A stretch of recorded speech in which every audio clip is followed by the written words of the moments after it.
Hi guys, thank you very much for coming. I'm really happy. Thank you. And I see that we have more and more people coming. So right now I'm asking everyone, please guys, type 1 if you can see me, if you can hear me, and everything works well, it will be very useful.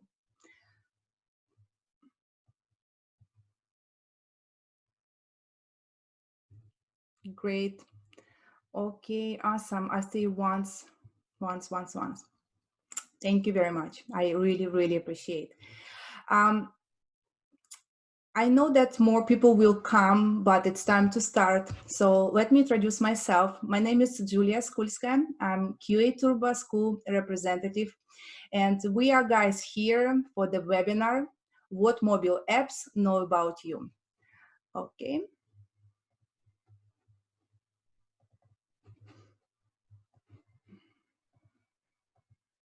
Here is our agenda. As you can see during this session, during this session, we will learn why mobile testing is important. Also, our guest will tell us how to test modern apps. And of course, what tools big tech companies use. I'm really excited because I want to know what mobile apps know about me and how they get this information. And next, at the end of this session, all active participants will get a bonus. This bonus we have developed together with our guest. So, you know, she is professional in mobile testing, so she has great experience. And I encourage you to be active, ask questions, and stay until the end of this session. All right, do not hesitate to ask questions. The only one thing I would like to ask you, please do not start your video and audio. That's it. Type questions. We love active participants at QA Turbo School. Yay! All right, I know that Tatiana is already here, and now I'm going to introduce our guest, Tetiana Kravchuk, Quality Assurance Analyst specializing in mobile testing. Tatiana works in the third largest retail company in the world. And Tatiana, let me, okay, I will ask you to start your video. Oh, yes, hello. Tanya, 1 second, let me unmute you. Yes, now we can hear you. Hello, everyone. I hope you see me because I don't see me for now. I don't see myself. Hi. I see some messages coming from in our chat. Yeah. Hi, yes, people are saying hello. That means that everything works well. Tatiana, first of all, thank you very much for coming. We are super excited and we are grateful that you are giving the presentation. You're sharing your knowledge with us. Thank you for inviting me. It's really big pleasure. I hope my experience can be useful for anyone, for beginners, or someone who wants just to switch to mobile testing. So I'm really happy to attend this webinar as well. Thank you for inviting me. Thank you very much. And I'm pretty sure that everyone wants to get you to know better. So I will ask just simple questions, and don't you mind to answer some of them?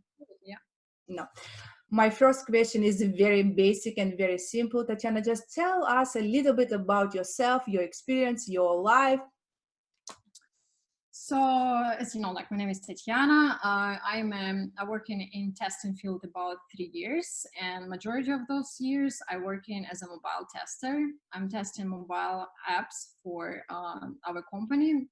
As you mentioned before, we have I'm working one of the largest retail company in the world. We have like about 300,000 employees around the world. It's huge. And it operates grocery chain stores. So basically I'm testing mobile apps for those stores. It's actually very fun. It's retail. It's always busy. I'm having so much fun, even especially right now. So especially in this time, it's so crazy, and I'm happy that I'm in this kind of field, you know. So I'm working and I hope my experience, my knowledge, what I'm gonna share, gonna be helpful for someone at least. Yeah. Of course, 100%. Tatiana, you mentioned that you work with grocery stores. So Correct. you might be crazy busy during this hard time for everyone, guys. Coronavirus, people are buying stuff. So online is crazy busy, right? Oh my God, it's very busy. Any kind of retail or e-commerce right now it's booming. It's not just our stores, it's Amazon, like whatever, whoever sells something is booming, and we are really busy. We are working overtime, we work on weekends. I mean, it's time what, I mean, we have to expect such things, you know, like United States has storms and all this stuff. So I feel like retail always busy in this time. Okay, and just I want to know personally, you guys, you are running out of toilet paper. Actually, you know, yes. And for some reason, when I go to the store, what actually where I work, I just don't understand why it's over. I mean, where are they hiding those paper? I don't know. And they always say like, you know, we have it, just we don't have time, just put it on shelf. So yeah, we don't have right now toilet paper. This is true. I mean. All right, all right. Okay, now I'm very curious. Why did you decide to become a mobile tester? What is the reason? Was it your dream or passion? Actually, it was not my dream. It's such an interesting story. I got two job offers at the same time. One job offer was something related taxes. It was web-based application related to taxes or something like that, and mobile applications. It was a completely new department. So Oh, okay. yeah, it was new department, and I really wanted to test mobiles because right now, like everyone, you know, uses mobile app. Everyone. So I thought maybe it's gonna be really cool because everyone uses smartphones, and for me, it's gonna be really useful to actually get experience in this mobile world, you know. And I'm not regretting. It's very cool experience. I'm really happy where I'm working. Yeah, sounds great. Let me see, someone is asking something. Is this session will be recorded? Felix, we are not promised the record. We encourage everyone to stay until the end, but I will ask Tatiana at the end of the session if she is ready to share the record of this webinar, okay? Thank you very much. Tatiana, thank you very much. So now I know that you are super busy, super busy working, you know, in this hard time with the virus, and you're doing pretty much a bunch of mobile testing. So you might be very tired. I hope you have a lot of energy right now for our session, and you will bring the light to our lives. And I will stop sharing my screen, and you're gonna be in charge of this webinar right now. So I wish you good luck. Let me know if you need anything else. And guys, guys, also, I know that you might want to ask any questions. Yes, ask questions. Don't be shy. I promise at the end we will answer all of them. So we want your questions. Be attentive. Yeah, Okay. just ask any question. And like all the questions are, I mean, I feel like any kind of question is right. I mean, don't think that, oh, it's silly question or something like that. There is no silly question. So just ask, don't hesitate. Sounds amazing. Thank you. Thank you, Tatiana.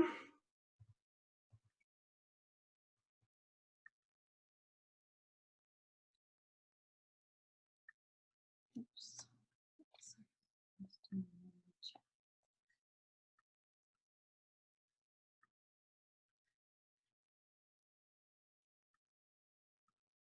Excuse me, I just trying to remove the chat from this. Take your time, no worries. Right now I can see half of your screen, so you might be. Yeah, I just like just not sure how to remove the chat. I'm sorry. Okay, so now I just go. Take your time. Just let me know if you see my screen. Okay. Yes, I'm letting you know that we can see your screen perfectly. Thank you.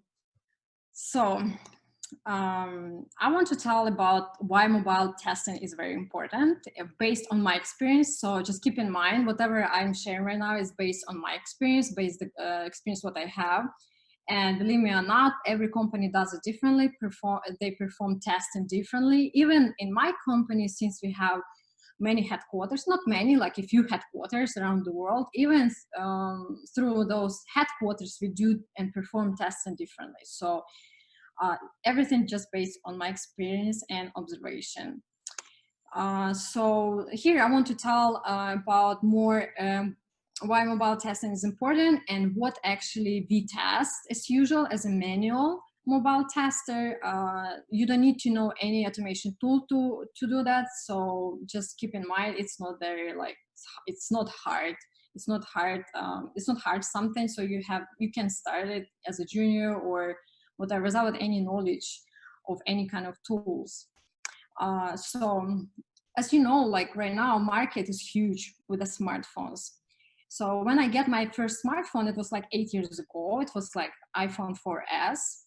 There were not so many options of smartphones, just a few, and they cost a fortune. So not everyone could afford to buy the smartphone for $600 or $700. So people kept using regular phones. But since then, it's like 8 years, we have so many phones on the market and they are not so expensive. So probably you can get for $100 really good quality of phone and use it, smartphone I mean. Some companies as T-Mobile or Metro PCS or any others, they offer even free smartphone. So everyone right now uses smartphone. So every business and retail or e-commerce, they want to have application on mobile phone because everyone uses smartphone right now. Even seniors switch it to smartphones. So that's why as a tester, as a QA engineer, you have to be updated. You have to know what kind of phones are in the market. You can Google it, or you can go to Best Buy to see, even to look, to use them on the store, but you have to be always updated. Why it's important? Because once in 6 months, company as usual ask testers or developers what devices you want to have to test it or for developing. And you can ask the list of the devices you want to be purchased. So, and that's why it's very important to be updated. I just want to ask the first question. Does anyone has any experience in mobile app testing or development? Just can you type yes or no?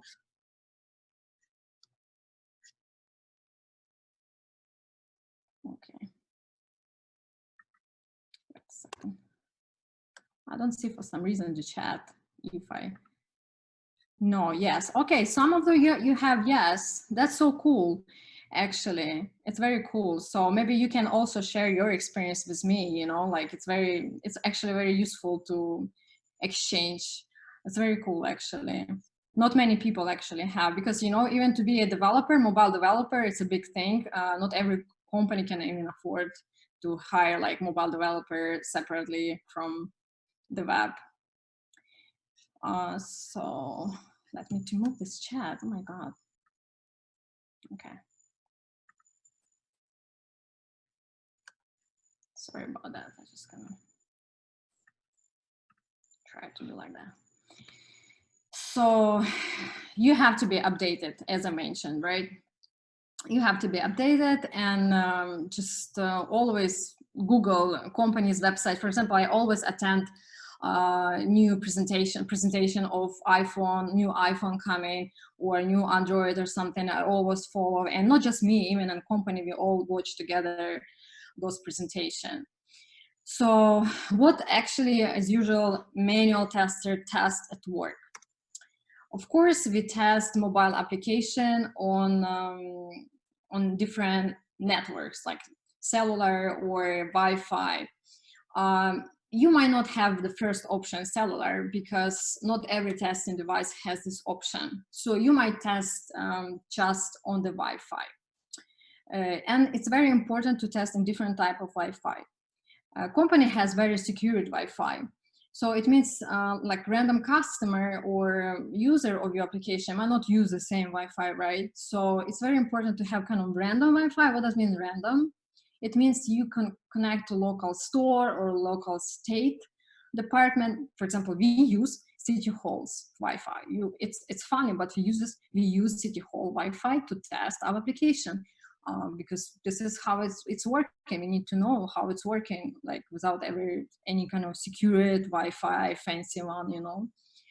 Why we need VPN? We need VPN to be able to change environments.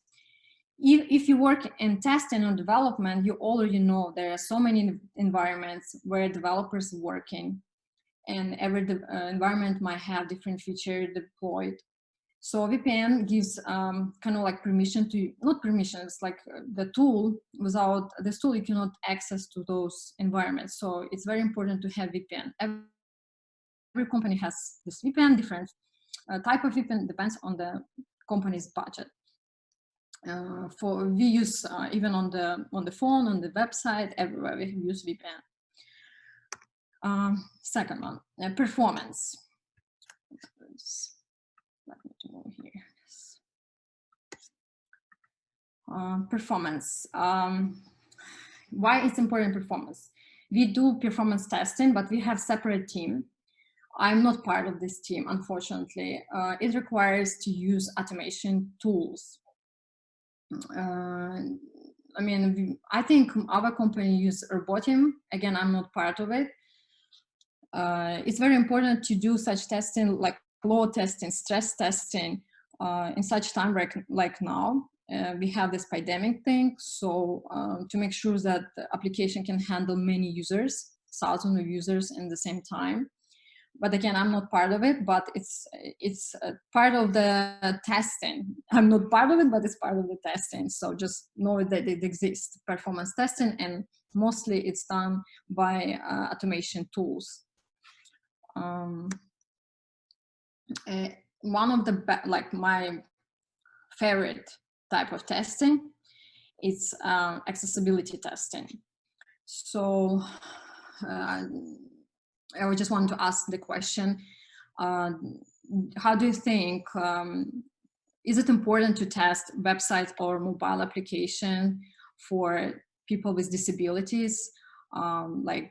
Just type yes or no, like what do you think? Is it important to test, or just you can just build it and release whatever, like? Okay, yes, of course, yes.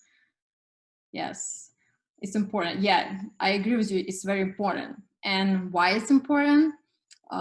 It's important because of the people, of course, because blind people.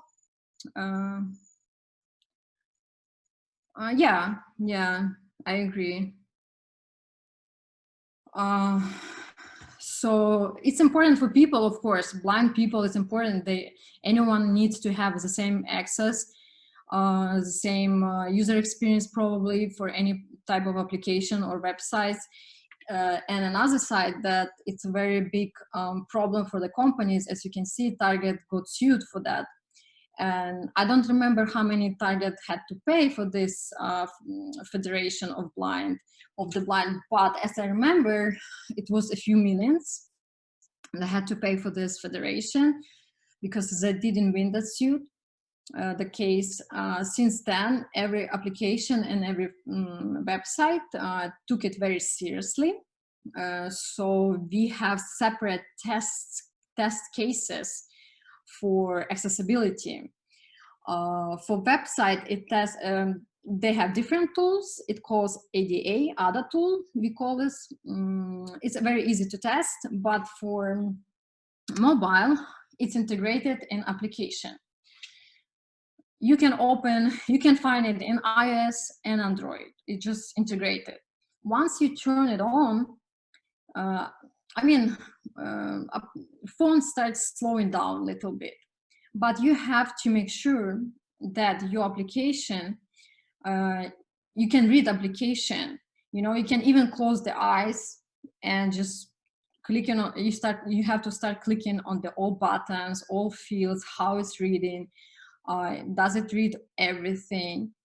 Every feature what is developed in your company, you have to test by those tools, like VoiceOver for iOS, or Android is also integrated TalkBack it has to be tested. It's for us, like manager always asking us, did you test it? Did you test it? It's super important. It takes a lot of time. One story can take maybe 20, 30 minutes just for one like small feature to test, because it's very slow, but it's very important, believe me or not. So any company can get sued for that if your application doesn't work.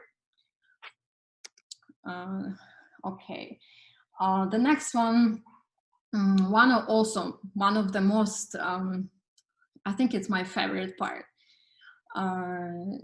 Like I told you, application takes a huge part of our life. So for example, if you purchase something online on the website, any goods, right? The website or retailer might know where you're locating, like your zip code, your state, doesn't matter. But once you shut it down, they lose you. That's it, they lost you. But once you install the application for the same retailer on the phone, you're on the hook. So you cannot just, how to say, they cannot just lose you so easy. Once you sign in, 90% you're not gonna uninstall this application, because people, even if they don't use application, they do not uninstall it. So for retailer and business, it's very important to have mobile app. It's very important that you're gonna have it on your smartphone, because you always carry your smartphone with you, like on the pocket. Even if you move, if you go to, I don't know, like anywhere, you always carry your the smartphone. Any kind of application collects the data. Actually, I just want to ask the question: do you know that any kind of application collects your data, like your location, your what you like, hobbies, everything? The application knows about you, everything. Did you know about that before or not? Just type yes or no. Oh yeah. Yeah. And it's good, because sometimes when I tell to my friends, like, hey, you know that, like, they know everything, literally everything. They can even know how many kids you have, are you divorced, separated, everything. They collecting and analyzing this data. I'm gonna tell you a little bit how. So this is my favorite part, because not many companies do this kind of testing, but it takes a lot of time. It takes for the manual tester to do that. So company has special tools. I could just move again. Okay. Company has special tools behind the chat that calls Localytics. This tool collects the data. So by collecting this, by permission, but sometimes, you know, sometimes you even don't, like Christina asked, say by permission. Sometimes you even don't understand when you allow this permission. A good example is even unrelated to mobile app, that post office sells your address to everyone, even if you don't know, even if you don't give permission. Once you move, post office completely legally sells your information to a credit card company, to bank, to stores, to pizza place, or whatever, even if you don't get permission, just because you might not notice, or some click somewhere, you know, like there's so many agreements that you don't notice, but you already give permission to collect this data. Many businesses, they collect this data, they analyze them, and they can categorize them. So what does it mean? It means they can develop the application with different, should not be this data. Yeah, it's private, but unfortunately, post office doesn't say about that, but they sell all your information to third parties. It's just, I was also in shock when I figured out that, but they said it's completely legally, it's legal. So again, coming back, company collects the data, or you're talking about this data private. It's private like company doesn't share it, so that's why they kind of have like agreement or something, I'm not really aware about all those stuff, but I know that it's completely legally, so they can collect this data anytime and analyze it and like modify the application based on this data. So let's say they have the same application with the same buttons, but for some reason in, I don't know, Nevada, people log in through the Facebook, but in Alabama, they prefer to log in through the Gmail. So a company can modify the application and release in Alabama with 2 buttons and in Nevada with 1 button. So based on this data, what they're collecting, they can optimize application and make the same application but with different buttons or with different sign-in just because of the market. It's very useful. It's super useful tool and very dangerous tool for users because based on the data, they can force you to buy or to purchase service or the goods, you know. So as I told you, they can do segmentation and develop the features for each like area differently, send different promotions for different area. Again, the same Localytics, it's a very cool tool. You can collect the data, you can analyze the data, you can use this tool to create the promotions, promotion messages for anyone, and also to send it differently. Like, let's say, depends on the age, depends on the hobbies. Let's say in Minnesota there is a festival, and just in Minnesota there is one festival, like in June, let's say. So they're gonna send special campaign for the users located in Minnesota, special campaign during this festival. But in next state, I don't know, in different states such as Mississippi or I don't know, like Alabama or something like that, they're not gonna send this this promotion, you know. So it's very important and it's very cool tool. So as I told you, they can by city, they can share divide this data by city, by even maybe even you notice, for example, if you Google something on the phone, you might see it on the Facebook, or when you use social network, you can see those promotions popping up, and you just don't understand how it's possible. I just Google it on my phone, but I see the advertisement on Facebook, on YouTube. So it's working the same way. People collecting the data, they analyze you, and they push special offers just for you. And each application uses benefit to make sure that you buy as much as they want to. Okay. Again, as I told you that based on the data, again, why I like this, because mobile application, it's not just like you release and it's the same experience for everyone.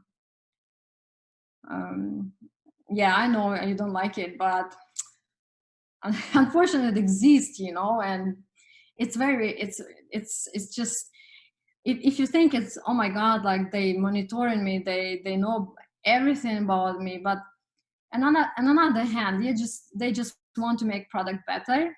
Like they want to know, like, did you like the product?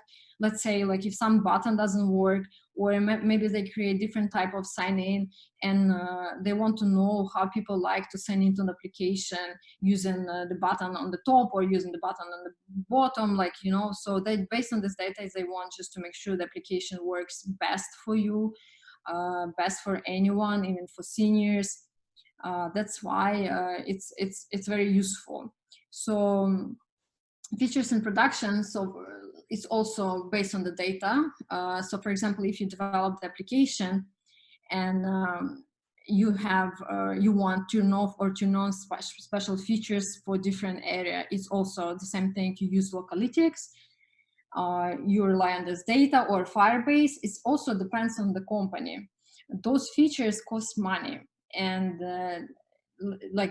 collecting the data, how many you can collect, like how many promotion you can send, like 1,000, 100,000 or something, it costs more money.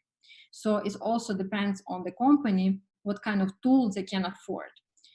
We used Localytics, for example. We used Google Analytics before, Firebase. It's kind of the same tools. They have the same features inside.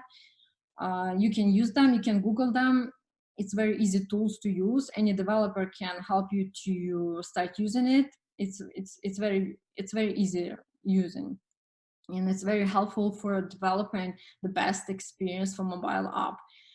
So you can turn off features based on this data, and to see how the people react on new feature. For example, if you are not sure, let's say you have the store and you are not sure, you don't want to release like for all United States application, you want to release just in, I don't know, Pennsylvania, your application, new release, but in the other state you don't want to. So you can turn off features based just for one state or one location, and to see, again, using Localytics, how it's performing, what people like, what people don't like, or maybe, and after you maybe understand, or maybe just I need to roll it back and change it something before releasing for other state. It's very very possible. It's very useful.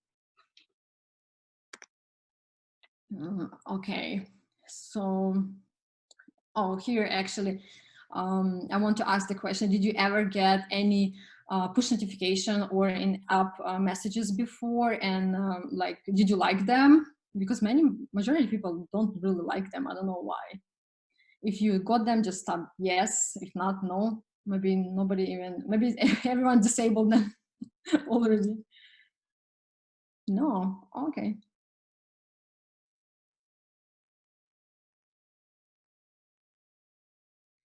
What is your favorite mobile manual tool? I think the Localytics. If you are asking about tool for testing mobile apps, yeah, I like Localytics a lot. Like it's awesome tool to send campaigns and actually see how people use the application. Depends from what app. Yeah, I also agree. Depends on what app, because sometimes I disable for some apps what I don't really like and to get any notifications.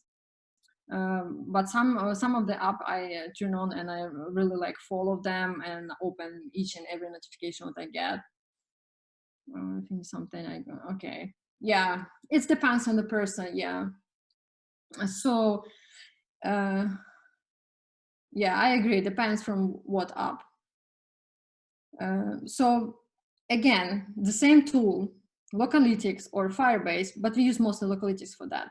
I hate them. Yeah, I hear. Yeah. So again, the same tool, wonderful tool, Localytics. You can do anything there. So in-app messages and push notification is a little bit different, kind of like different messages, let's say. In-app messages, it's like when you're using something, of course, on the Instagram. So in-app messages, it's when you're actively using the application, and let's say some applications send you a pop-up window like rate my app, or do you like the experience? Do you want to sign up, or something like that. So once you actively use an application, it gives you kind of like or promotion or a deal or ask you a question. So this is called in-app experience, in-app messages. Again, we use the same Localytics. We set up all these messages. Like you can set up all these messages in Localytics. You can set up the message. You can set up the like UX designer can help you to create design, or if it's just for testing, you can do whatever. For example, for testing, I actually do really funny stuff. Like if I want to send in-app messages or push notification, I just like pick any funny pictures from internet, you know, because all devices might get these push notifications, you know, it's very funny. So we laugh a lot, like jokes or something, you know, for testing. It's very funny, and you get experience how to set them up. It's something like it's easy to set up, but it takes really a while to test it, because since you have to test in both iOS and Android, you have to test in many devices. Or do you test backend? I'm sorry. Did you test backend mobile too? No, it's just user interface. Unfortunately, but you know, I have so much things to do, so much to test, that I don't have even time for that. Don't even have time, because you have to test on iOS and Android, and you have many devices. It's usual at least like three Android devices, three iPhone, like iOS devices, and you have to test on each of them. It takes a lot of time, and plus tablets like iPad or any Android tab. It takes so much time for manual tester, because when you test it in actual device, it's like it's a lot of pain. Bad experience when in business. Oh, yeah.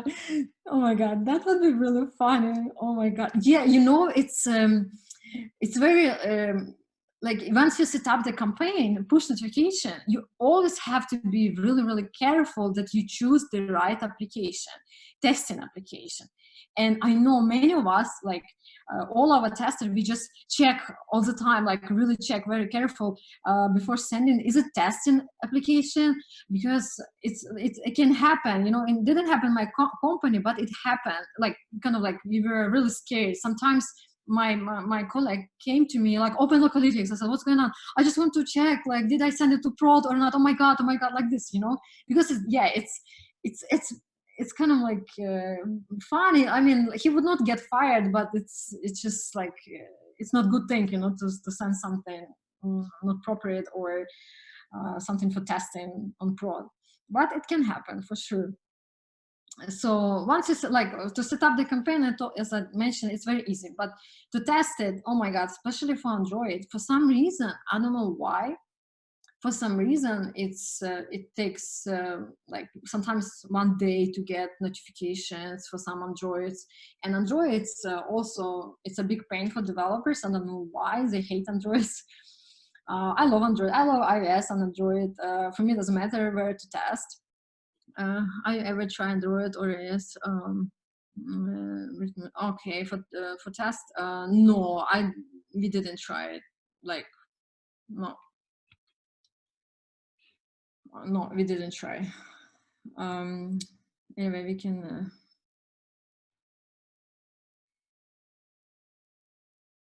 Yeah.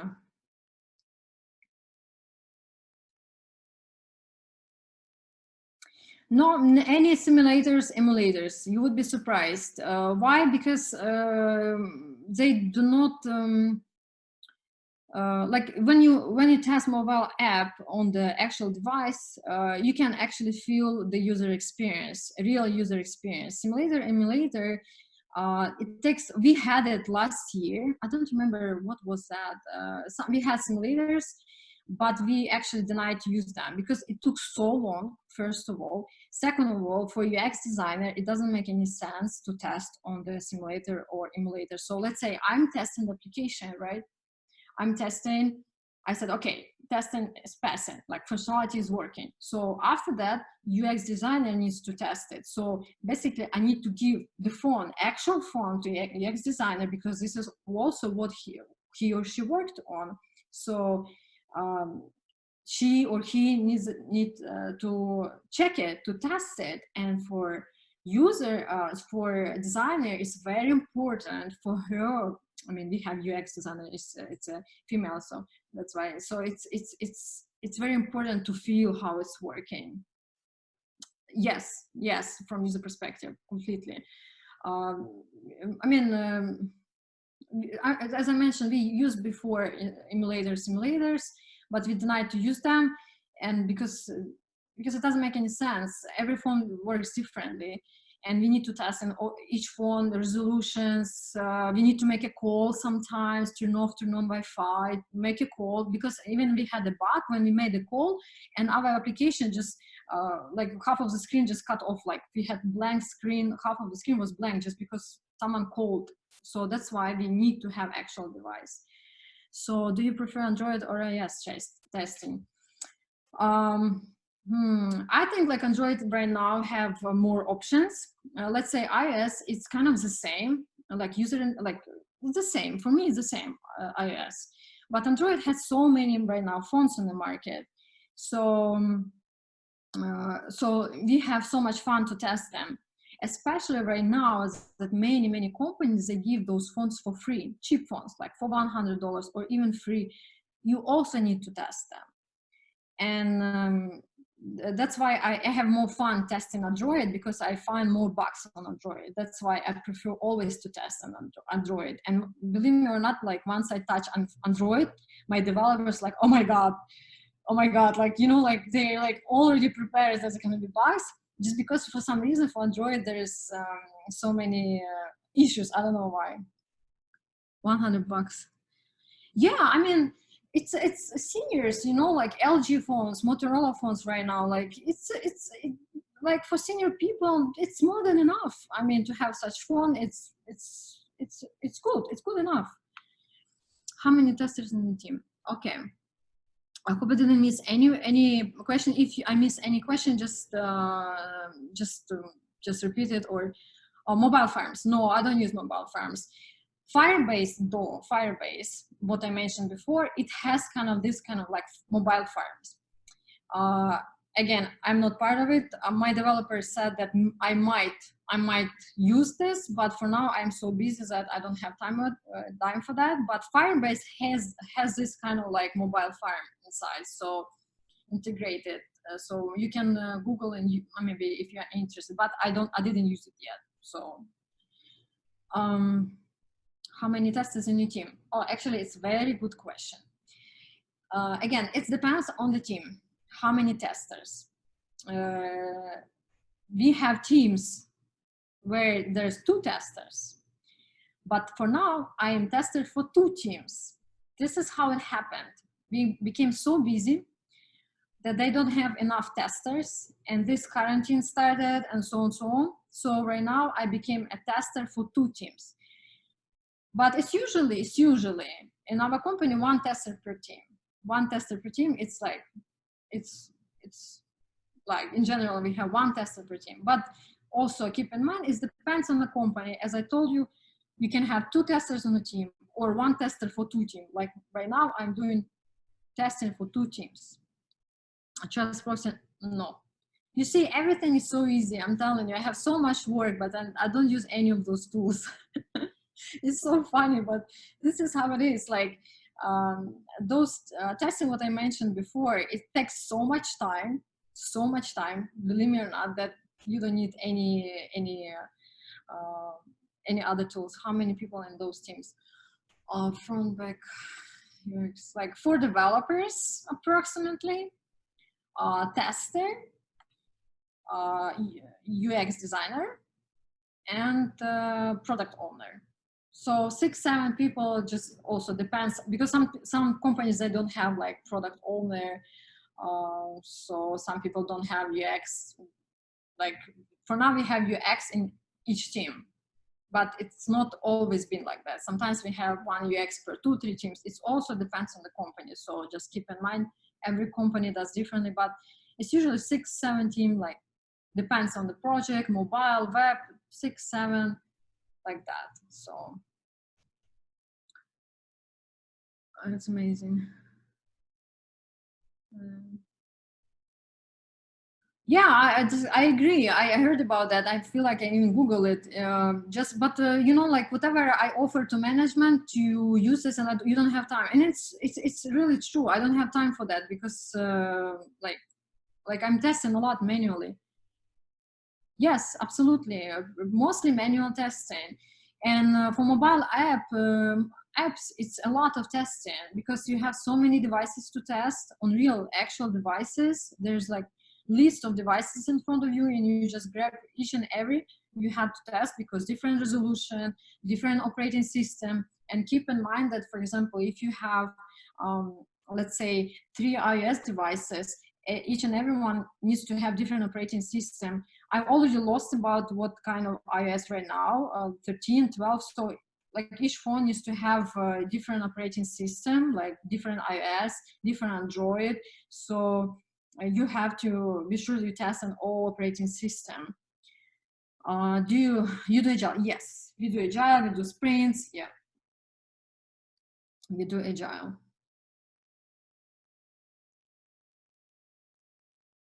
Any other question? You can ask more. Absolutely. I really enjoy answering those questions.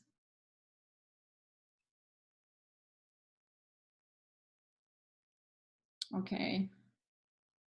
I can maybe go to another slide. So push notifications. Push notifications are different from in-app messages because you get them, doesn't matter you use the application or not. It can just be on the background, or you can even for stop application, you still might get those push notifications. Again, the same tools, Localytics, you can set it up, you can manage them, you can do different designs, you can decide with designer what kind of things you want to be sent, but it takes a lot of time to test them in different operating system and different screen resolutions. You need to open them. You need to make sure that it opens the right page, because sometimes you can get push notification, and when you push on it or click on it, it opens wrong window, or like wrong page, wrong window, wrong button. So you need to make sure that everything is working, and it takes a lot of time. So not many companies actually do those things.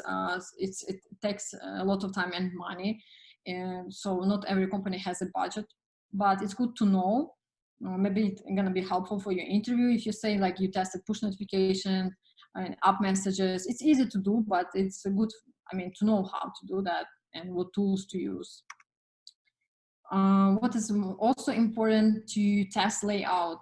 Why it's very important, again, once you use different devices with different resolutions, you need to make sure that everything is, how do you test push notification?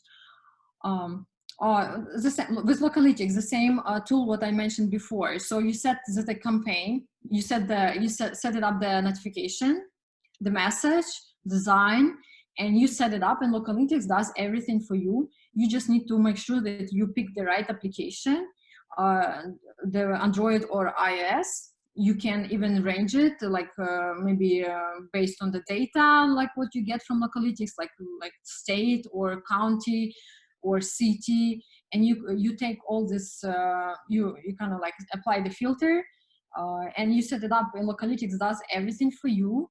Of course, with developers' help, because they need to set it up before you in Localytics, but like I'm not part of it, so you just set it up in Localytics, and that's it. Localytics sends it, and you just test it, and you open it to make sure that everything is working. If it doesn't work, you just talk with developer, and they need to check. Maybe they set it up wrongly in the beginning, because they have special like code to set it up before performing this testing. But from testing perspective, it's very easy to do. Just it takes a lot of time, because again, you have to go through the all like devices, to make sure that it's gonna work in all devices. Okay, any other questions about push notifications? And I need to say that every company uses different tool, right? Like Localytics is one of the cheapest tool on the market. Like after your Firebase, Google Analytics, they're more expensive. So it depends on the budget, if it's startup or if it's a small company, they might use something different, because all of these tools, they cost money. How many push notifications you're gonna send, it costs money. 100, 1,000, it costs different money. So can you tell me how your working day looks? Okay, my working day. So since I work remote right now because of the quarantine, we do stand up online, right? Remote. So it basically in the morning is a stand up where you say what you've done yesterday, what you're gonna do today. Do you have any blockers? Do you have any questions?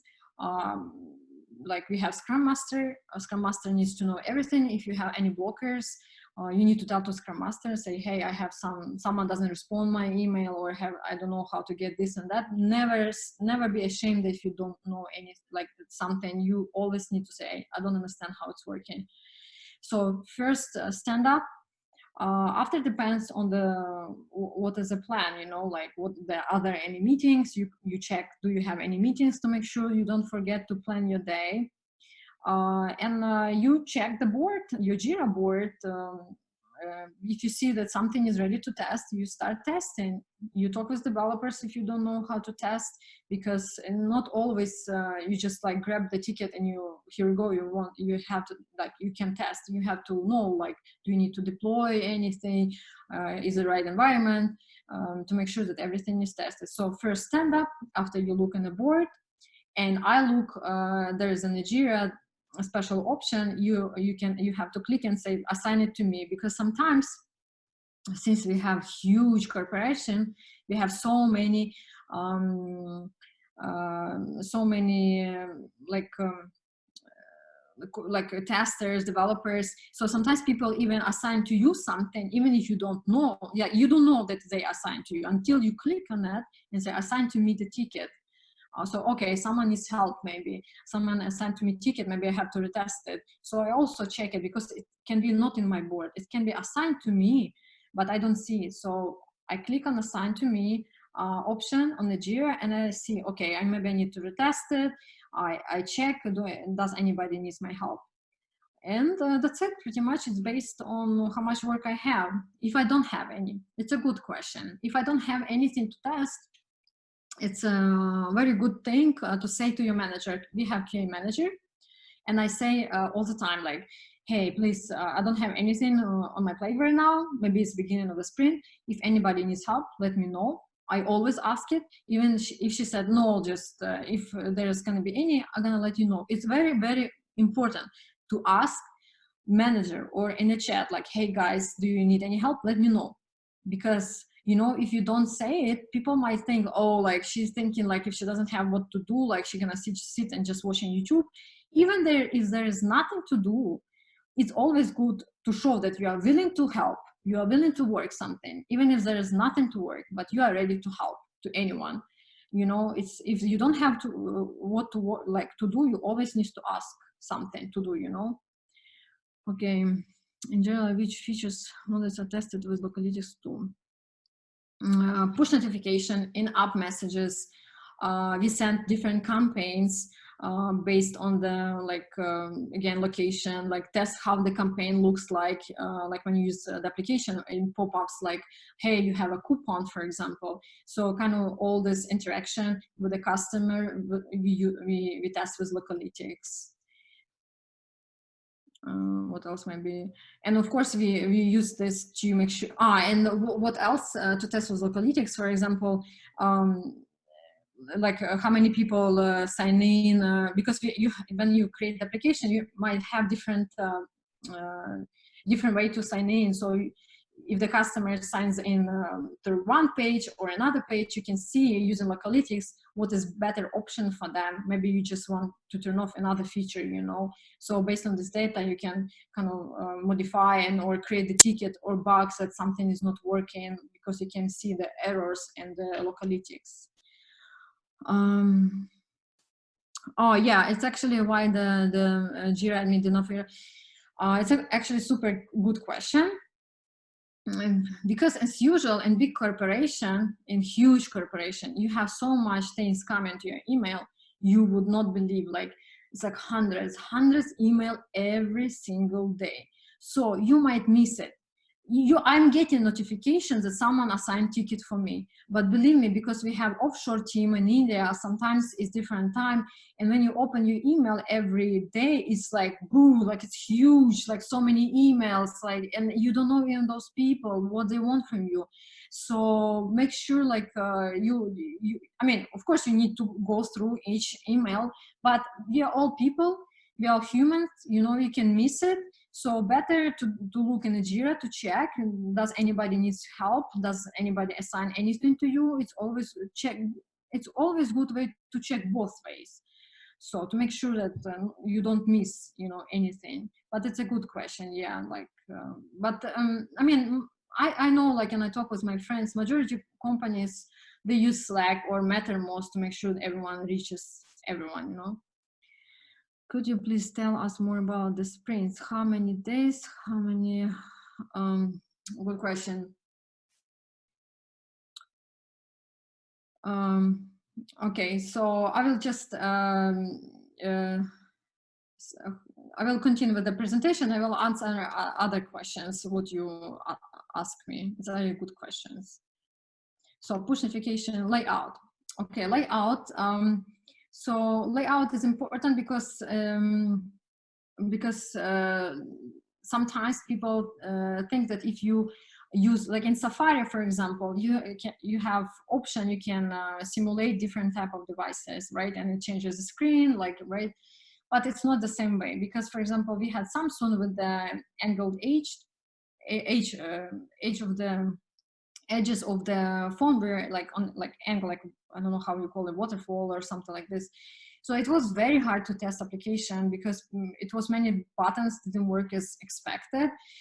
And that's why layout, you have to make sure that everything is working in different resolution. You have to change landscape, portrait mode, you know, like to make sure that everything is like everything is working. It's very important. You have to you have to check in different devices, different tabs, just you and UX designer also. So this is another thing what you have to test. User flow. It depends on the business. Of course, every business has different user flow, you know.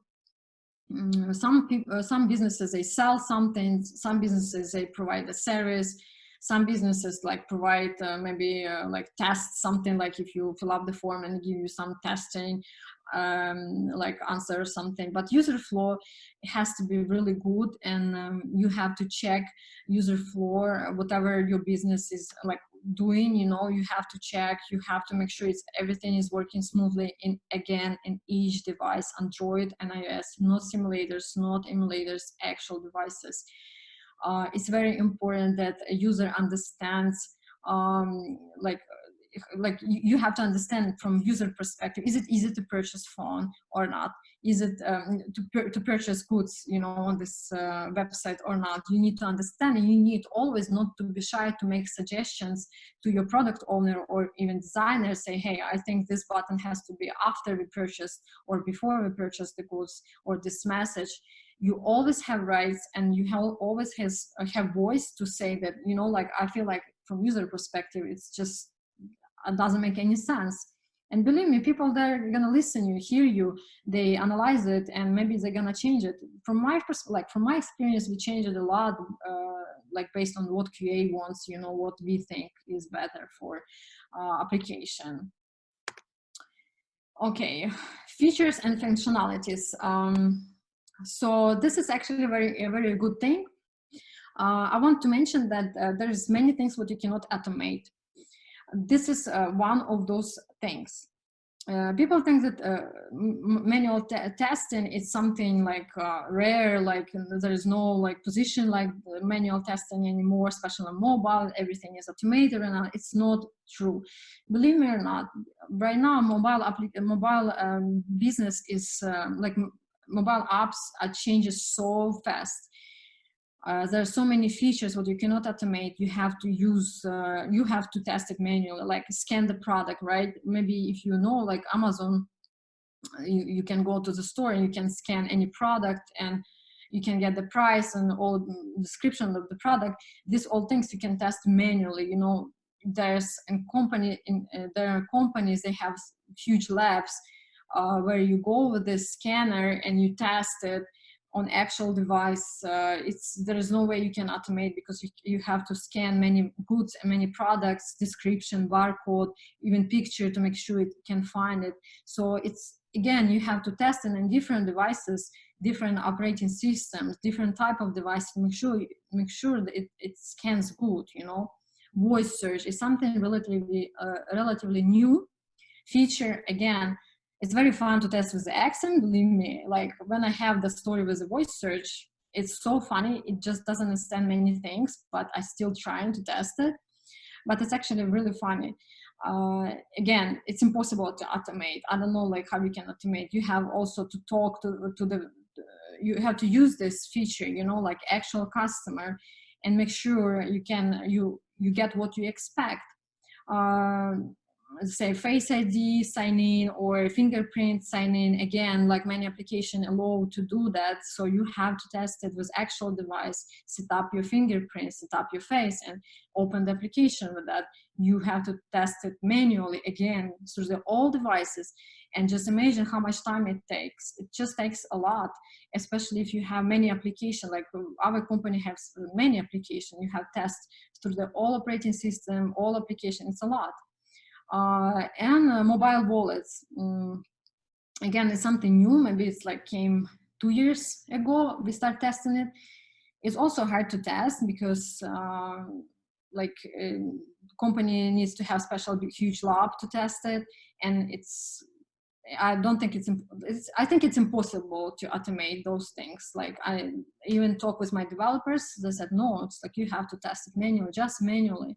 So those features, and every 3-6 months, some new feature coming, you know? So that's why I'm saying that mobile tester is always going to be in need, because those features, like every day something new, and you have to keep up. You have to know how to test it, and like you have to test it manually, you know. Tools, tools,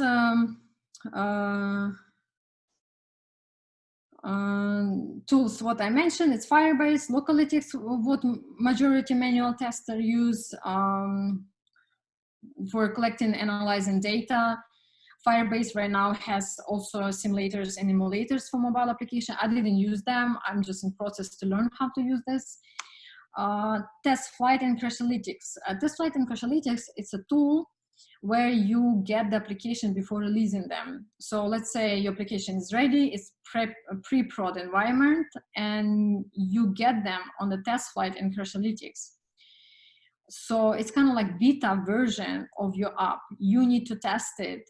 You basically, company does regression based, like using those applications. So if your application in a test flight or Crashalytics, it means you are about to release, and you have to do regression testing.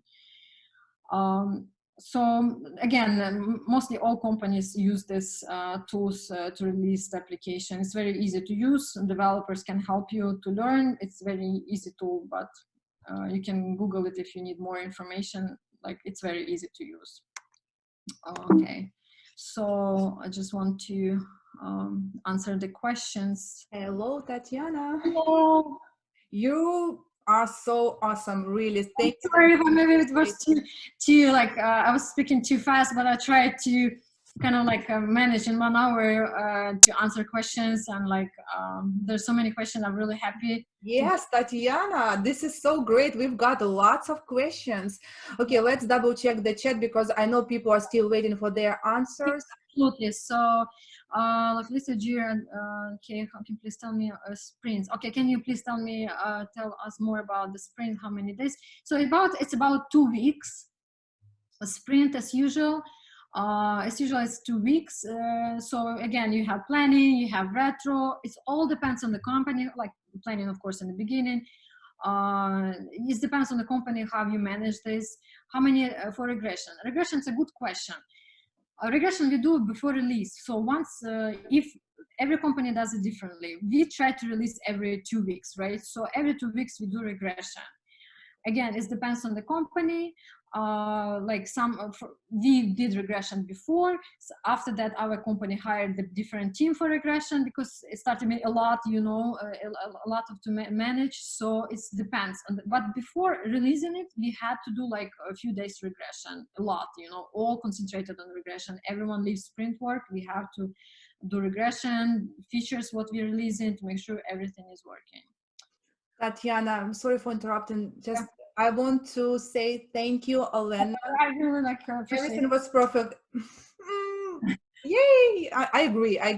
Tatiana, also, I know that we have another question. What kind of scenarios do you automate? Okay. Again, I do not automate any scenario. Unfortunately, I'm not doing automation. There is a different team would perform that. So what scenario do you automate?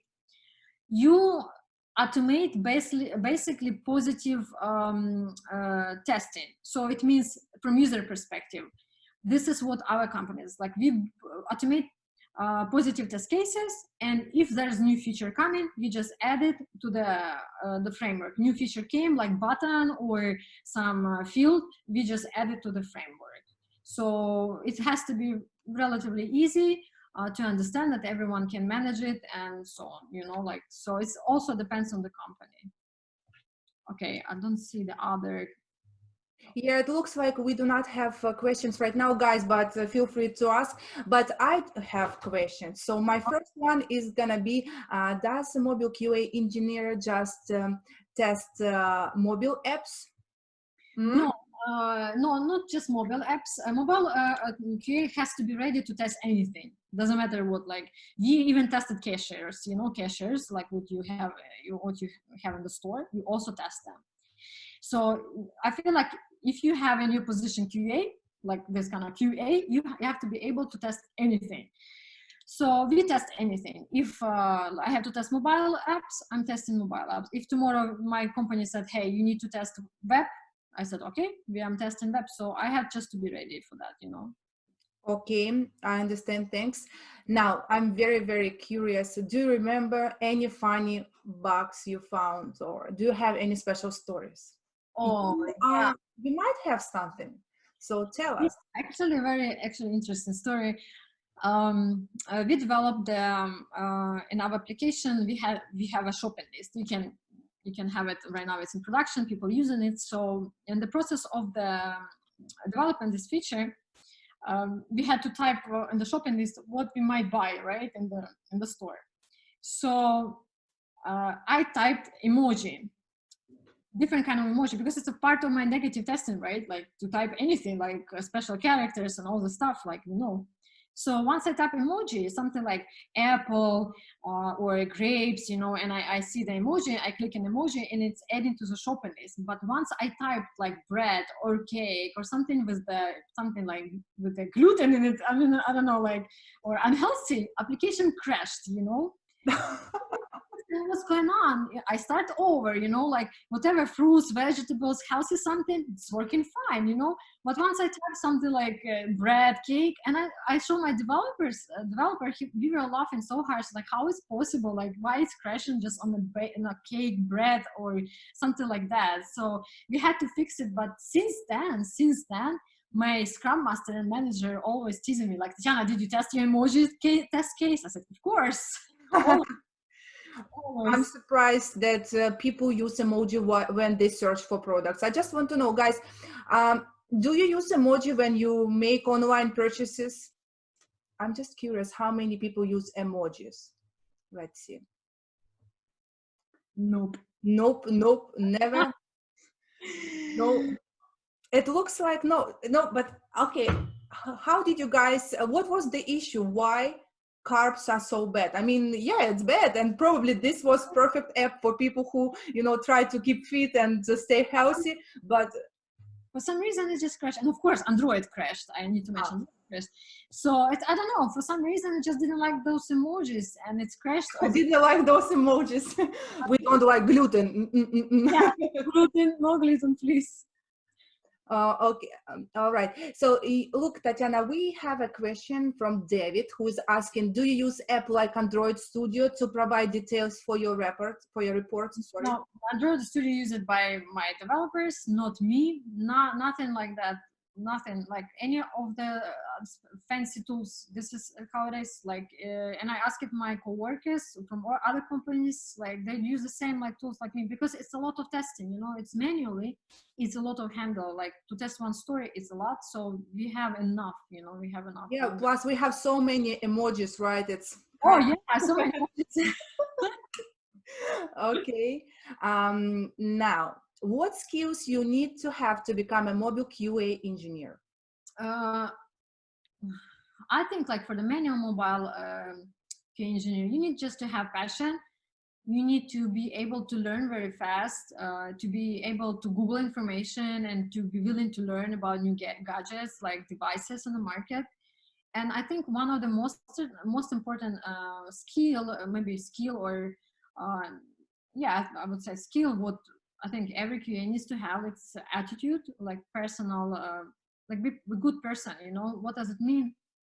When you work with the environment where everyone comes from different countries, with different backgrounds, you know, like everyone has different personality. You need to understand that like everyone works in the same, with the same goal, you know, to release something good and like people be happy with that.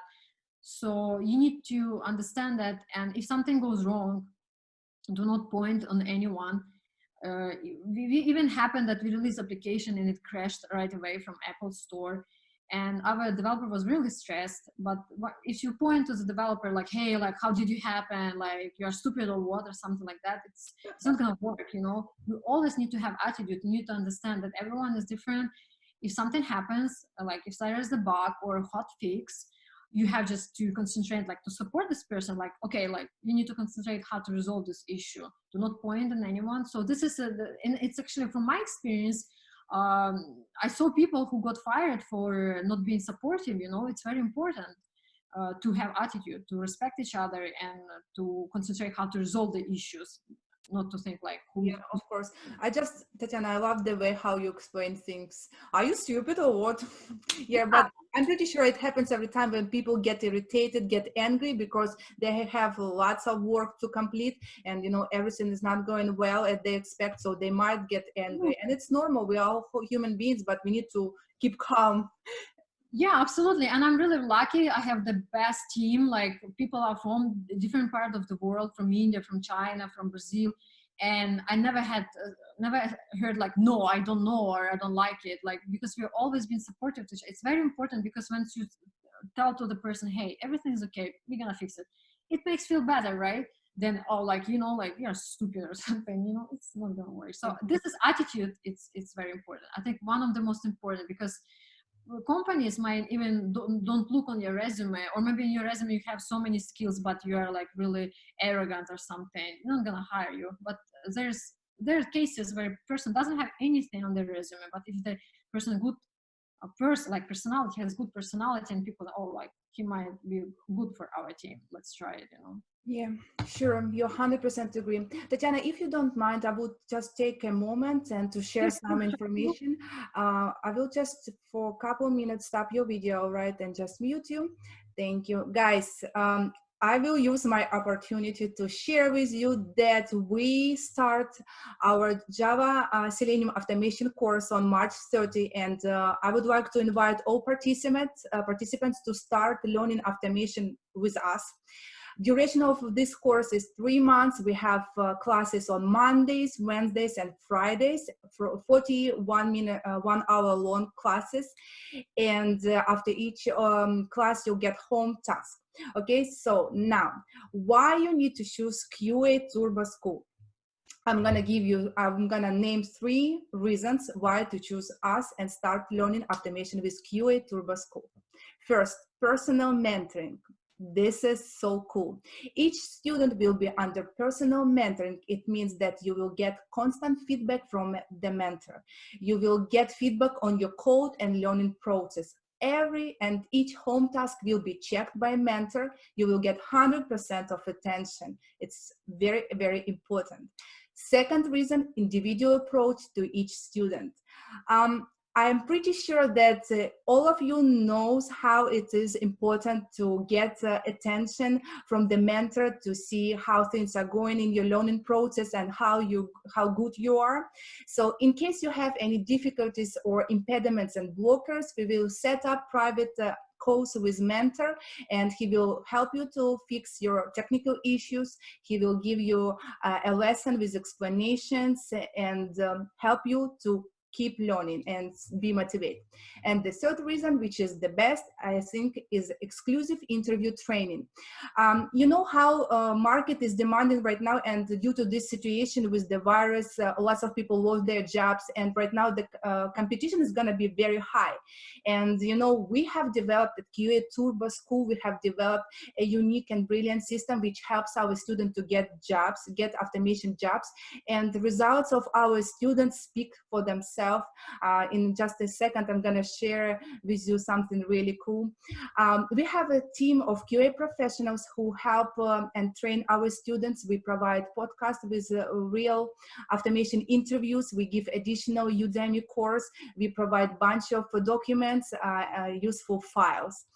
Now, this is our results. We are very proud that our graduates, our students, they work at Microsoft, Monsters, ASICS, and yesterday I got to know that one of our students, she's got a job, automation job at Apple in Las Vegas. Yay! I'm so happy. We are going to make an interview with her. We will record an interview and she will share how she achieved these results. But this is really cool, and I'm pretty sure you think so. Now, after this course, again, 3 months course, and after this course, what you're gonna get? You become an automation engineer who can write a framework from scratch, from the very beginning until the end. This is very important because lots of people who think they are automation engineers, they cannot create a framework from scratch. And this is a big difference between what you're gonna learn and other automation testers who think they can, but in real life they can't. Now, you will gain skills and knowledge how to pass any level of automation interview. You know, guys, all these courses, this is super cool, but the most important that you train yourself, you gain the skills how to be successful and pass any level of interview. After the course, you will get the skills, not just knowledge, but practical skills, which you can implement during any level of automation interview. Next. Finally, make a career change and get lots of benefits of being automation engineer. I know that most of you, most of people, QA engineers, they start at this number 80K, and some of QA engineers get less than 80K in a year. But we are here to help you to increase your income to 100K and up. Next, you start living the life you were always dreaming about. Yay! We promise QA Turbo School will change your life for better, and I'm always happy when new students come. Now, if you are interested in this course, please contact us at admin@qaturbo.com. Just send me an email and I will send you a detailed plan for each week of Java Selenium Automation course and additional details about the course. So right now, just send an email to this email address. All right. As I promised, I just took a moment, and Tatiana, I would like to bring you back because we still have some questions.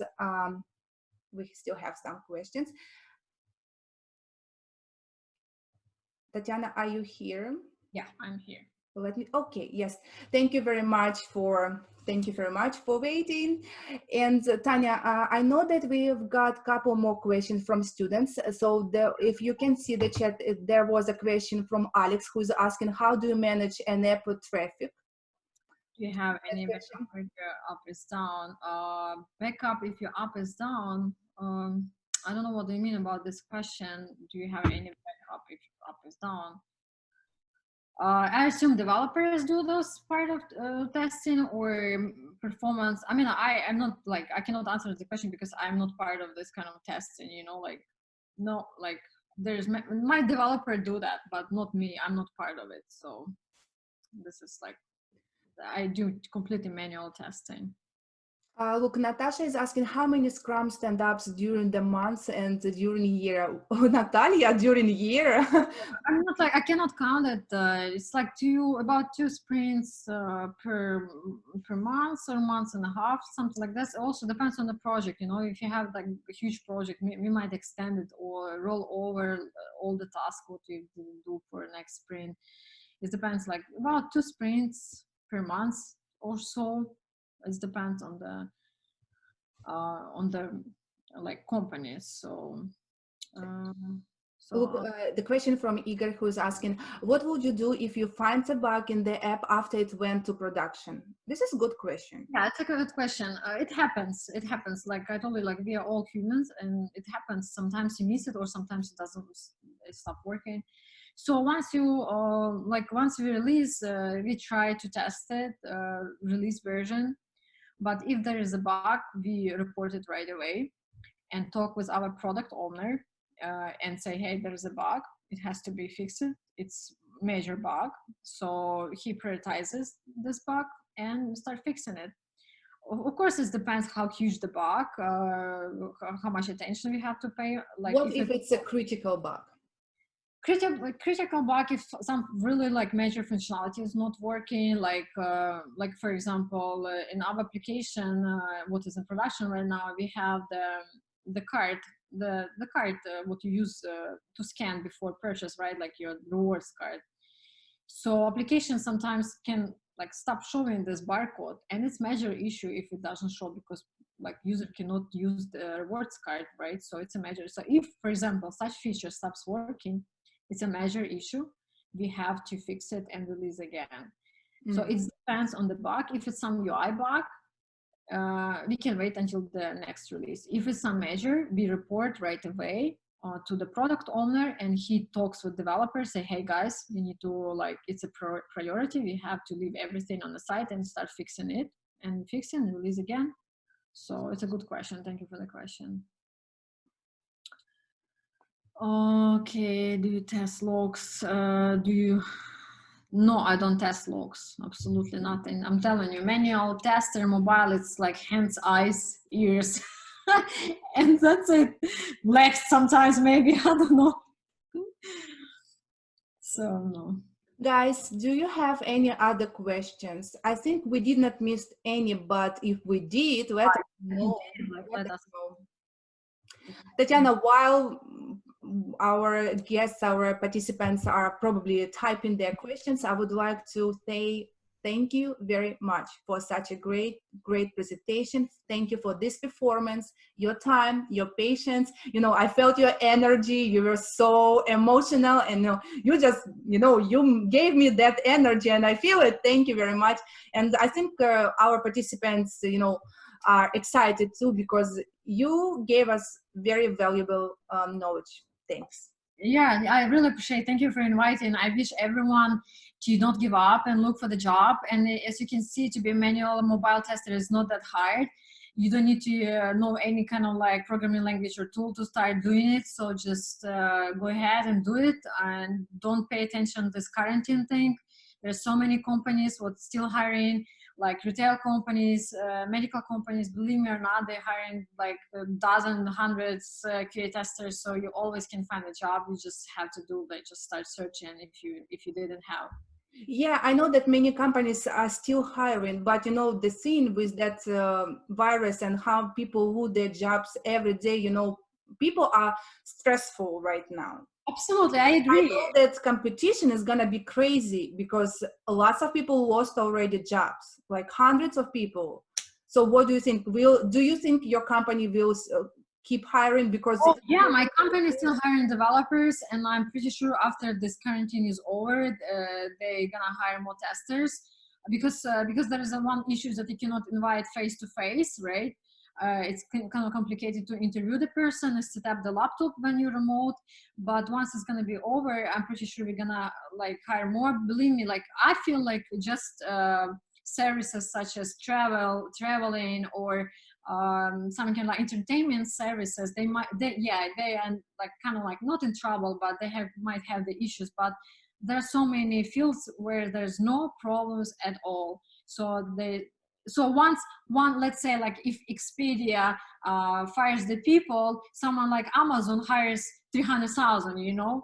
So if you think that, oh, like so many airlines losing the, like people work in airlines and they're losing their jobs, but yeah, but meanwhile someone like Amazon or Whole Foods hiring. So just keep in mind, you know. Yeah, I agree. And probably do you have, we're almost done. We're almost done, guys. But before we finish this session, do you have any stories you want to share with us before we finish that? Yeah, like I have one story what I would like to share. This, since we work on remote, especially if you work in retail, there's so many things happening just online. You meet people online, so sometimes the release happened late at night and we have to test it, and many people online. And once it happened that someone was on mute and snoring, and we couldn't figure out who, and we had to release and test him. We were so focused on testing, and those snoring was all the time on the background, you know, like while we were talking, and we couldn't figure out who, you know, because so many How many people were there? So you couldn't figure out who is snoring, who is sleeping. But 100 or 80 people were 80 people. Yeah, it's difficult to understand who is snoring. Is that, you know, like, but we just left us like, okay, let the person to sleep. But it was really funny while we talking. So you let the person just sleep. Yes, like, and you just hearing the snoring. It was really funny. But again, that this is what is important, attitude. You can laugh in such situation and let it go. It's like, okay, whatever, it was fun, you know, like whatever. You cannot just say, like, what the hell is that, you know? Weird, you know? Yeah, but honestly, I'm surprised that no one, that you guys did not find that person who is sleeping during the release. We tried to find, but after we were so concentrated on release, we just gave up and said, okay, we have priorities, like let that person to sleep, because it was people, because right now in such time like quarantine, retail, they're working so much, so people just like sometimes like pass out. How many hours do you work per week? It looks like that's we talk with QA people, and they work in very different companies like Apple, Microsoft, ASICS. Some work with financials and everything. So we ask them, is it same as you guys working at the office or remote? So of course I know it's not same, but what they said that they work more. They work more hours than they used to work at the office. Is it same with you, because you are crazy working retail? 50-60 hours per week we work right now. 50 hours? 50-60 depends on the release, and you have to understand it's like we have to do that. Even, you know, it's not even about the company makes money or something like that.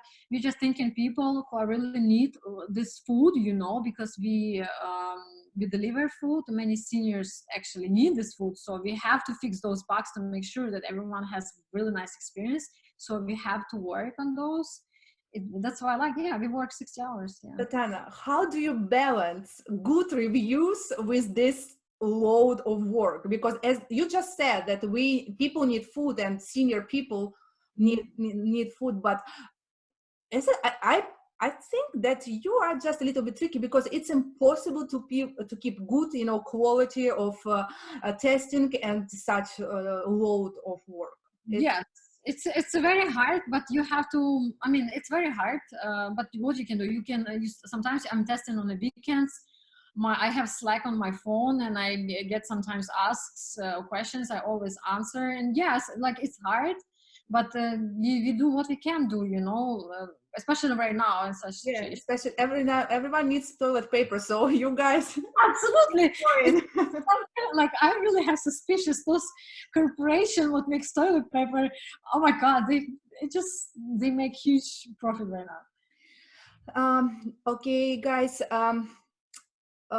Okay, Olga, will you send us your presentation in file? Let's see, Tatiana. We should ask Tatiana if she's ready to share.